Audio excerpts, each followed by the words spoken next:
Testing, 1, 2, 3. Testing, 1, 2, 3. Now will begin a documentation of my life, of my art, and of my plans. Do you want to see something funny?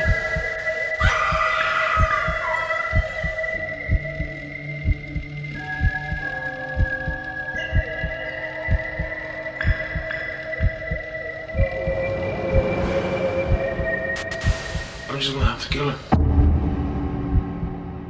En 1996, un jeune homme de 21 ans, reclus dans son appartement, décide de filmer ses derniers jours. Il tient un journal vidéo pendant 8 mois, ce qu'il prépare, une lettre piégée destinée à la chanteuse islandaise Björk et une mort en direct. Son nom, Ricardo Lopez. Son obsession, Björk. Son objectif, la punir. Voici l'histoire vraie d'une fixation maladive qui a viré au cauchemar. Une affaire effrayante, fascinante et tristement oubliée. Celle de l'homme qui voulait tuer Björk.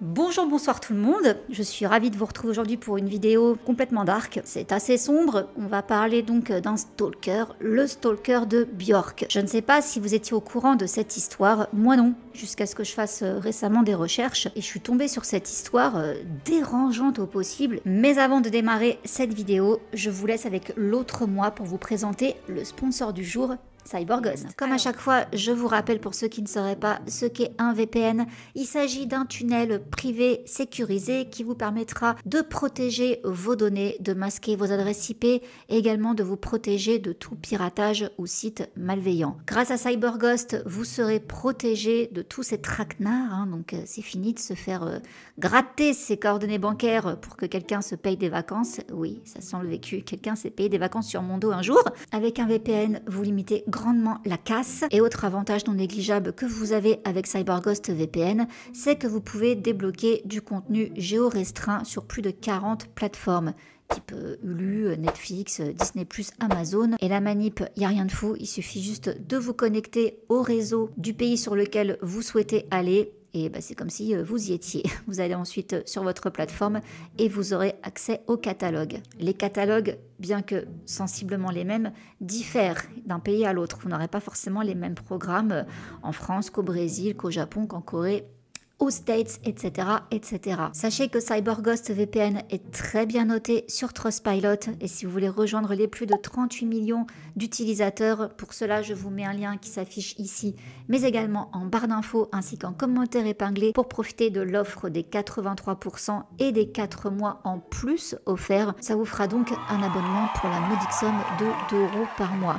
Sachez que CyberGhost est compatible avec tous les supports Mac, iOS, Android, console de jeu et avec un abonnement, vous pouvez protéger jusqu'à 7 appareils. Et si vous n'avez pas 7 appareils, vous pouvez également en faire profiter les autres. CyberGhost propose aussi une assistance technique 7 jours sur 7 en français, disponible 24 heures sur 24. Et sachez également que vous avez 45 jours satisfaits ou remboursés. Je vous invite grandement à sauter le pas. Je remercie encore CyberGhost. Alors, l'obsession de Ricardo Lopez pour Björk commence banalement. Il découvre sa musique au début des années 90, lors de la sortie de l'album Debut. La voix éthérée, les clips étranges, l'aura de mystère autour d'elle. Il est fasciné. Elle est différente. Elle incarne pour lui la pureté, l'art, l'intelligence, l'anti-star.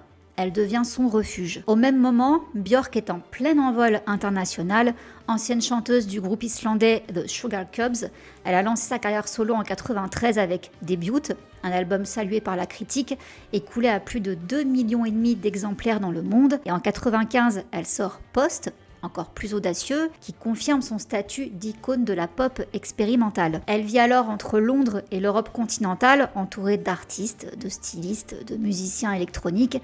Elle enchaîne les succès artistiques, les clips novateurs et les couvertures de magazines. À 30 ans, elle est au sommet de son art, mais reste farouchement indépendante, insaisissable, énigmatique. Au début, ce fanatisme ressemble à de l'admiration. Il écrit sur elle dans ses carnets, collecte des articles, colle des photos sur les murs. Il l'idéalise à l'extrême. Il déclare: elle n'est pas comme les autres célébrités, elle est pure, elle est innocente, elle est tout ce que je ne suis pas. Mais cette obsession se transforme lentement, insidieusement et dangereusement. Ricardo commence à fantasmer une relation Il se convainc que Björk est la seule personne au monde capable de l'aimer, qu'ils sont liés par quelque chose de cosmique.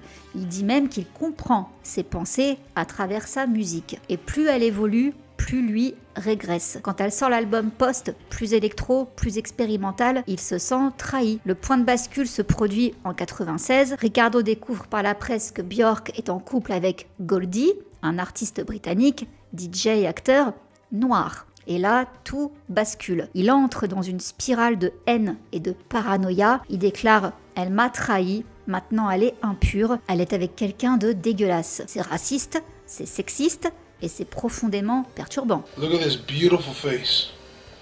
She's f***ing a n***er. Can you believe that? That's unacceptable. Most people in this world, I'd say the majority, are cockroaches. Me being one of them. If you look around me, I'm a piece of shit, okay? I'm dirty, sloppy, fat, disgusting. Okay, I'm a piece of shit, okay? The reason why I'm not interested in finding a girlfriend, this and that, because I'm a piece of shit. Not that I don't have self-confidence. I mean, that's that's funny. But, I'm a cockroach, just like most people. I don't give a shit about them. So be whose fault is that? That's right. That's her fault. And that's completely unacceptable to me.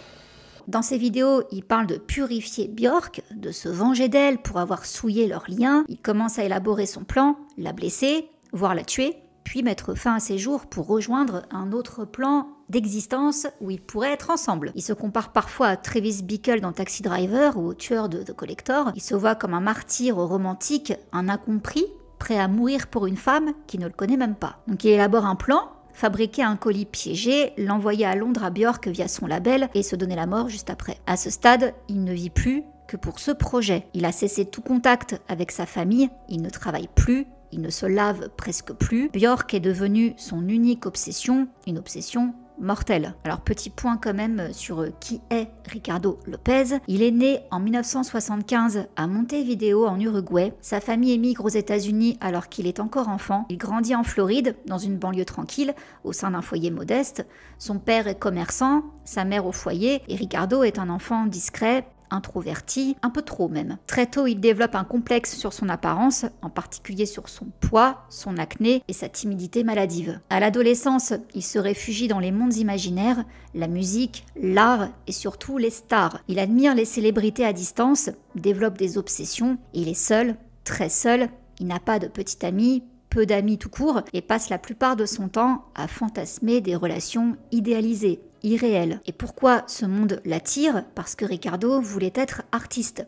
Il dessine, peint, écrit, mais il abandonne rapidement ses études, devient exterminateur de nuisibles, un boulot solitaire qui lui laisse beaucoup de temps, trop de temps. Et c'est dans cette période d'isolement qu'il découvre Björk. Une chanteuse islandaise, alors en plein succès dans les années 90, son univers étrange, sa voix, son style hors norme, Ricardo tombe littéralement obsédé. Il commence à lui écrire des lettres, puis un journal. Pendant plus de 2 ans, il compile ses pensées, ses fantasmes, ses frustrations. Il ne la connaît pas, mais dans sa tête, elle devient son monde. Jusqu'au jour où il apprend qu'elle est en couple avec un autre homme. Et pas n'importe qui, Goldie, un artiste noir, britannique, musicien de drum and bass, et cette nouvelle déclenche une rupture psychologique brutale chez Ricardo. À partir de là, tout bascule. Dans ses cassettes, il le dit clairement. Je ne peux pas accepter qu'elle soit avec quelqu'un comme lui. C'est dégueulasse, elle m'a trahi. À ses yeux, elle l'a donc trahi personnellement. Ce n'est plus de l'amour, c'est de la colère. Une colère qui va se transformer en plan. Il va fabriquer un colis piégé, l'envoyer à Londres et filmer sa propre fin. Ricardo Lopez n'était pas juste obsédé par Björk, il était déterminé à archiver sa descente aux enfers. À partir de janvier 96, Ricardo Lopez commence à enregistrer un journal vidéo chaque jour ou presque. Il s'enferme dans sa chambre face à une caméra et documente tout. Ses pensées, ses frustrations, ses fantasmes, son plan. Il déclare même « c'est pour les archives, pour quiconque me trouvera ». Pendant plusieurs semaines, il s'enferme dans son petit appartement, une caméra VHS posée sur un trépied face à lui, et il parle. Il parle comme un confident. On obtient 18 heures de vidéo. Ces cassettes sont glaçantes. On y voit un homme dériver lentement.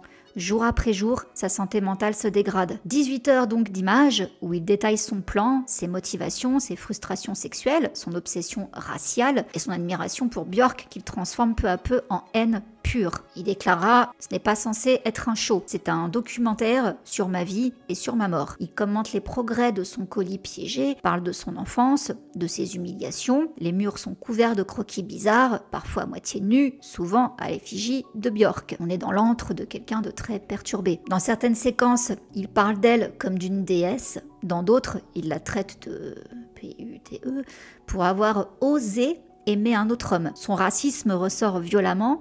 L'idée que Björk soit avec un homme noir le rend fou. Ce n'est plus de l'amour, c'est de la possessivité pathologique. Si je ne peux pas l'avoir, déclare-t-il, personne ne l'aura. L'objectif de sa vidéo est double. Premièrement, documenter sa vie pour laisser une trace, pour la postérité. Et deuxièmement, créer une œuvre posthume, presque comme une performance morbide. Son côté artiste qui a fini par ressortir. Il parle même du moment où il mourra, il prévoit tout, le rasage de ses sourcils, la peinture sur son visage, les paroles finales et le coup de feu. Il voulait que cette vidéo soit retrouvée après la mort de Björk pour choquer, marquer, provoquer, mais le destin va en décider autrement et tant mieux. C'est une archive d'une rare violence psychologique, c'est 18 heures de vidéo dont la dernière est enregistrée le 12 septembre 96, le jour de sa mort. Ce jour-là, il allume sa caméra une dernière fois, il s'est maquillé, il a mis un fond coloré, il a dessiné un cœur brisé et le nom de Björk sur le mur derrière lui, il parle en sueur, les yeux fous, puis il se tire une balle dans la bouche avec un revolver. La caméra continue de tourner, on entend son corps tomber. Ce testament vidéo est retrouvé 4 jours plus tard, lorsque la police, alertée par une forte odeur, force la porte de son appartement. Lorsque la police découvre le corps de Ricardo Lopez, elle se heurte à une scène macabre, une pièce plongée dans l'obscurité, le silence et le cadavre d'un homme qui, avant de se donner la mort, avait préparé un projet aussi diabolique que dément. Sur la table, des papiers griffonnés, des notes détaillant son obsession et surtout une bombe artisanale. Il avait l'intention d'envoyer ce colis piégé donc à Björk, à Londres. Le mécanisme était conçu pour exploser à l'ouverture de la boîte. Les autorités, après avoir examiné le colis, concluent que la bombe était faite d'un mélange de produits chimiques hautement inflammables. Le système de détonation était rudimentaire mais fonctionnel, utilisant une simple pression. La déflagration aurait pu être dévastatrice à la fois pour Björk et pour ceux qui se trouvaient autour d'elle. Et la police, naturellement, a réussi à désamorcer ce petit cadeau. L'enquête avance à une vitesse fulgurante, les vidéos de Ricardo sont visionnées en boucle, l'obsession pour Björk se transforme en une quête d'explication. Comment un fan pouvait-il se laisser engloutir par une folie aussi profonde et aussi violente? Quand les enquêteurs vont examiner ces archives vidéo, ils découvrent Ricardo qui livre dans un témoignage d'angoisse et de calcul froid les raisons derrière son acte. Donc il parle de sa haine envers Björk, de sa perception d'être trahi par elle, mais aussi de ses frustrations personnelles. Sa vie solitaire, son isolement social et ses problèmes de santé mentale étaient des facteurs essentiels dans son dérèglement. Mais plus encore, il se voyait comme un martyr pour une cause imaginaire, celle de sauver Björk de ce qu'il considérait comme une pollution de son image par sa relation avec Goldie. L'élément le plus terrifiant de l'affaire est sans doute l'absence de signes avant-coureurs évidents. Personne dans son entourage n'avait vu la profondeur de son obsession, ni le danger qu'elle représentait. En même temps, il s'était isolé. Il avait vécu presque en solitaire, presque invisible, tout en cultivant cette image fantasmée de lui-même. Un homme perdu, incompris, se lançant dans une croisade personnelle pour une idole. La police, après avoir analysé les archives, révèle aussi l'étendue de la planification de Ricardo. Il n'a pas agi sur un coup de tête, tout a été minutieusement orchestré, jusque dans les moindres détails de la construction de la bombe. Je peux pas trop le dire, sinon la vidéo va sauter, je pense. Et de l'expédition du colis. Il avait même prévu de filmer sa mort et de la laisser derrière lui comme un message. Mission accomplie. Et dans tout ça, la réaction de Björk. Lorsque l'affaire éclate au grand jour, Björk est sous le choc, sans doute. La nouvelle de la tentative d'assassinat ne tarde pas à se répandre dans les médias, mais Björk ne réagit pas immédiatement.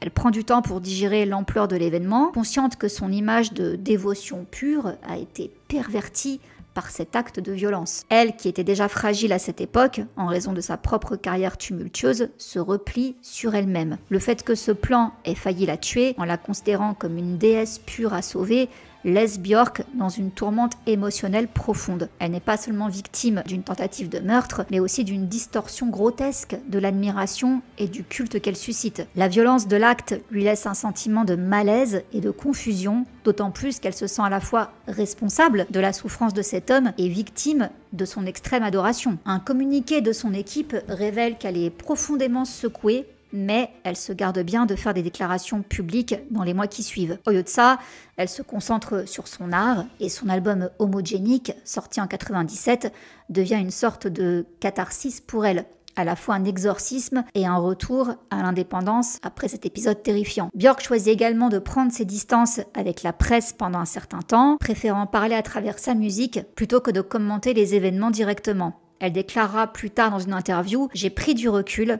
c'était la seule chose à faire, je suis plus forte maintenant, mais cela m'a coûté. » Petit retour quand même sur les conclusions de l'enquête. L'affaire Ricardo Lopez soulève de nombreuses questions sur la fragilité mentale, l'isolement social et les dangers du fanatisme. Les psychiatres qui ont étudié le cas concluent que bien que l'homme ait agi de manière calculée, son état de santé mentale était gravement compromis par son vécu personnel et sa fixation sur Björk. Le cas Ricardo Lopez met également en lumière un phénomène de plus en plus visible dans les années 90, celui des fans qui confondent l'admiration avec la possession jusqu'à commettre des actes irrationnels, violents et dangereux. Le fan devient celui qui croit être en droit de juger, de contrôler, voire de punir son idole si celle-ci ne répond pas à ses attentes. L'histoire de Ricardo Lopez et de son obsession pour Björk soulève des questions profondes sur le phénomène de l'adulation et de la possession des célébrités. L'affaire, en devenant médiatique, place sous le microscope cette frontière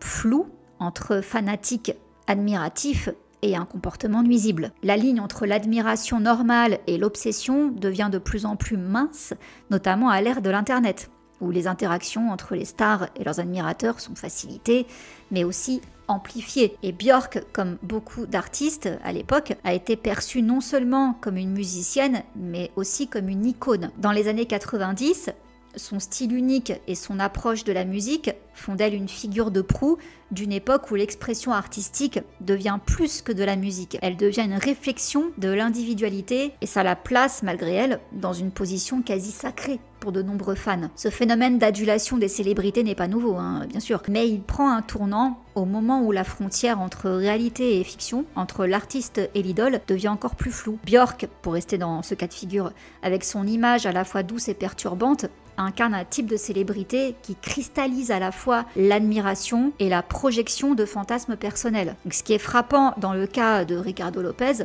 c'est que son amour pour Björk s'est transformé en une fixette toxique. Le fan est devenu l'artiste de sa tragédie qui place Björk au centre d'un récit imaginaire où il joue le rôle du sauveur, pensant que son sacrifice allait d'une manière ou d'une autre purifier l'image de la star. Et ce fanatisme excessif et l'obsession pour une célébrité comme Björk, ou toute autre star de l'époque, souligne un problème de plus en plus pertinent dans la culture médiatique, à savoir l'incapacité de certains individus à dissocier l'idole de l'humain, à voir l'artiste comme une personne réelle avec ses limites et ses souffrances. Cette vision déformée engendre parfois des comportements dangereux et dans ce cas précis, une tentative de meurtre. On se rappelle aussi de l'affaire John Lennon, entre autres, il y en a plein. Donc pour Björk, l'affaire Ricardo Lopez renforce une autre réalité, la pression énorme qui pèse sur les épaules des célébrités. Elles sont constamment sous surveillance et sont l'objet de projections et d'idées fixes par des fans qui, dans leur esprit, possèdent un droit d'agir au nom de cette admiration. Le drame de Ricardo Lopez, qui échappe à toute forme de réalité commune, montre aussi la fragilité de l'artiste dans un monde où l'image et la réputation sont primordiales. Björk n'était pas simplement un phénomène musical, elle devenait une dévotion pure, un miroir des attentes de ses fans, et lorsqu'elle ne répondait plus à ces attentes, certains estimaient qu'il était de leur devoir de la protéger, parfois de façon extrême. Donc en conclusion, cette affaire, bien que marquée par un dénouement tragique, a servi de point de bascule dans la manière dont les célébrités sont perçues, surveillées et parfois obsédées par une portion de leurs admirateurs. Si Björk a eu la chance d'échapper à une issue bien plus dramatique, l'incident a pourtant laissé des traces indélébiles dans la conscience collective, jetant une lumière crue sur les dangers de l'adulation excessive. À travers cette histoire, on voit comment la célébrité, loin d'être une simple image de luxe et de gloire, peut devenir une prison où l'artiste est constamment sous pression, non seulement de répondre aux attentes professionnelles, mais aussi de préserver son image dans un monde de projection irréaliste. Björk, comme d'autres artistes, a toujours navigué entre la quête de liberté artistique et la dévotion obsédante de ses fans. Cependant, l'incident Ricardo Lopez a permis de poser une question essentielle: jusqu'où peut-on aller dans l'adoration d'une célébrité avant de franchir la ligne de l'inacceptable? Dans la société actuelle, où l'interaction directe avec les stars est de plus en plus courante grâce aux réseaux sociaux, les phénomènes d'obsession se sont amplifiés. Toutefois, l'affaire de Björk et Ricardo Lopez reste un rappel choquant de ce que peut entraîner un fanatisme sans borne, et bien que Björk ait pu se reconstruire après cette épreuve, son image est désormais indissociable de ce drame et de ce moment de vulnérabilité. Les célébrités en particulier, celles qui comme elles affichent des personnalités singulières et rebelles, continuent de susciter des passions extrêmes pour le meilleur et pour le pire. Cet événement n'a pas seulement changé la manière dont Björk est perçue, mais aussi comment le public appréhende la célébrité en général. Une mise en garde contre la ligne fine qui sépare admiration et obsession, et un avertissement sur les dangers que la culture de la célébrité peut engendrer lorsque les frontières sont floues. C'était la petite morale de l'histoire. Voilà les amis. Mais écoutez, j'espère que cette histoire très charmante vous aura plu, ou au moins intéressé. Et puis je vais m'arrêter là. N'hésitez pas à me dire en commentaire si vous vous rappeliez de cette histoire. Ça commence à dater. Moi j'ai des souvenirs de Björk, j'étais gamine. J'adorais son clip Violently Happy. C'est là que je l'ai découverte. Clip un peu chelou, mais j'adorais la musique, elle m'hypnotisait quoi. J'avais aussi vu son film, comment ça s'appelle? Dark quelque chose. C'était une comédie musicale. C'était spécial, mais c'était pas mal du tout. Et c'est vrai que du coup, quand j'ai vu ça, je me suis dit, mais qu'est-ce qu'elle est devenue? Il y a longtemps que j'ai plus entendu parler d'elle. Elle était spéciale, mais c'est vrai qu'elle a fait des bons trucs. Mais ouais, pour moi, Violently Happy, c'est un super souvenir d'enfance, cette chanson, je l'adorais. Voilà, écoutez, je vais vous laisser. Je vous fais plein de gros bisous et je remercie encore Cyberghost d'avoir sponsorisé cette vidéo. Je vous remets le lien à l'écran, mais également en barre d'infos et en commentaire épinglé pour profiter des 83% de réduction, ainsi que des 4 mois offerts. L'abonnement vous revient donc à 2 € par mois. N'hésitez pas à tester au moins pour protéger tous vos appareils. Je vous fais des bisous et je vous dis à très vite.